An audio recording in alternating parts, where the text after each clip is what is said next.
the Speaker, House, from the Senate, the Governor, they all seem to be ignoring this issue of property taxes. Thought we would dramatize that for folks today because it's, sometimes tough to get your mind around it. This will work really well for radio. There are 500 marbles in this vase. That's the size of the problem that we have before us. The Senate passed a property tax relief bill this week. I heard on Monday they were going to have a big debate on it. That thought surely there will be something significant that they will do. That's the size of the property tax relief bill that the Iowa Senate passed. Obviously, we still have a problem. Republicans still believe that our plan is the best solution that has been put forward thus far. House File 847, which passed with a bipartisan vote 2 years ago, is still something Republicans believe we should address. Some people say that it doesn't do anything. I would beg to differ, because we tied all classifications of property together means that we would have the industrial property holding down the growth in valuations. If we had passed House File 847 today, we could take $233 million off of this tax liability and put that back in the pockets of the property taxpayers. We think that that's something that we should still take up and discuss. The allowable growth bill has just been passed out in the House Education Committee.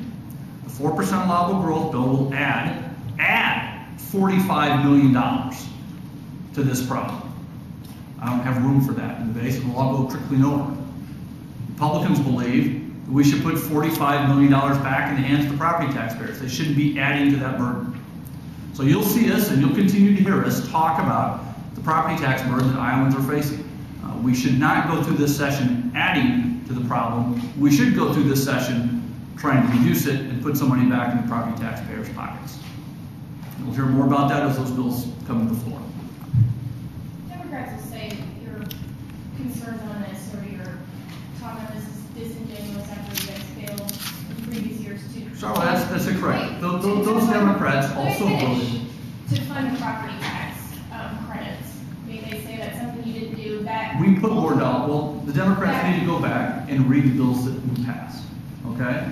Because the fact is, we put more money back into the property tax credits. Yes, when the budget times were lean and we had a decline in state revenue, working with Governor Vilsack, we made some tough decisions about the property tax credits. And as revenues started to return and go up, we put dollars back into the property tax credits. And Republicans are the ones, and we picked up some Democratic votes to try to pass House File 847 and do something about the increase in valuations.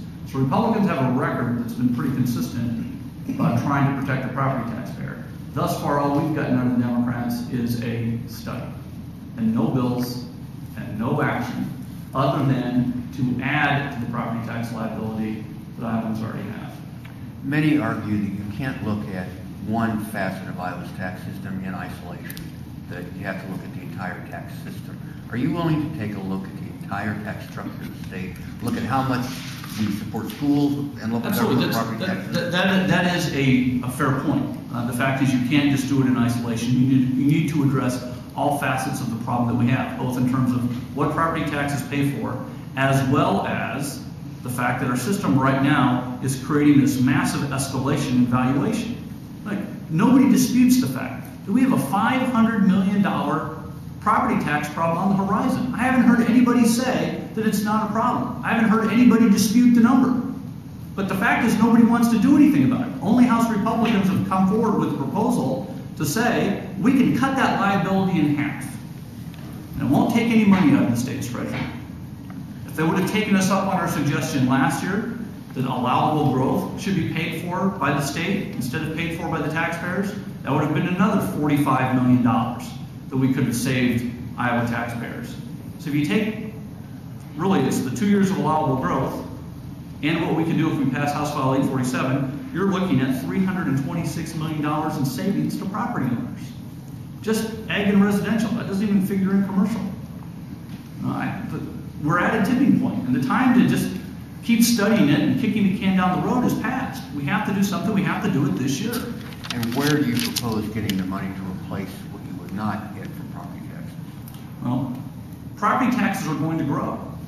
okay? But we need to hold down this valuation. This valuation is shooting up. I mean, it's not an issue of the state has to put money into it. And it's not a matter of having to cut local government budgets.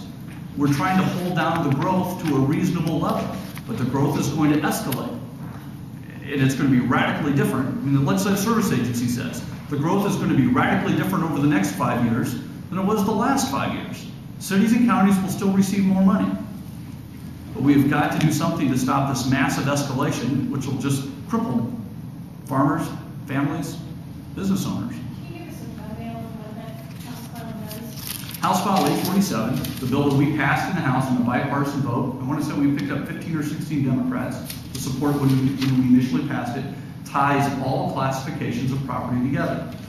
So right now, residential and ag are tied, and because of that tie, agriculture values are dragging up, pulling up residential values. Okay, so that's why we see this massive increase coming at us. We propose that you tie all classifications together, including industrial. Industrial right now is growing the least, which means we wouldn't see this massive increase. We'd be holding valuations down. Local governments would still have the ability to change their levy rates. Frankly, that's another part of our plan. We suggested all along that local governments should really be voting on levies instead of just setting budgets. They should actually decide how much they want to levy. And the third part of our plan is the state should pick up the full cost of allowable growth. So, essentially, because ag is growing and industrial is growing at a smaller rate, if they're all tied together, it takes the least. That's correct. We take the smallest increase. And in this case, it would be industrial property. Agricultural property is valuation is skyrocketing. It's kind of good news, bad news. It's skyrocketing because we have a great ethanol boom going on, and corn prices are high, and we've got great productivity. But the way the law is today, that means we're all going to pay more property taxes because of it. And there's another method that wouldn't penalize the farmer, wouldn't penalize local governments, but we could avoid this massive tax increase. Now, it's interesting. The Democrats are coming together with Republicans in Washington, D.C. to try to create an economic stimulus package. And this governor and this General Assembly seem intent on creating the anti-stimulus package. Nobody wants to talk about trying to reduce taxes in this state. All we hear from the governor and the Democrats are additional ways to raise taxes.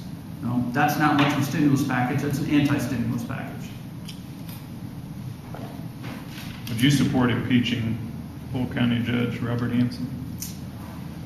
If it came up for a vote, I would probably support it. I'm not inclined to believe that it's going to come up for a vote. Frankly, what I think the first course of action should be is to tackle the ruling of the judge, and that we can solve that with a constitutional amendment. We can solve that, quite frankly, with the change in Iowa code. We can address some of the judge's concerns. But I think first and foremost, we ought to deal with the issue at hand, and that is whether or not we're going to have traditional marriage in the state between one man and one woman, or if we're going to have gay marriage in the state.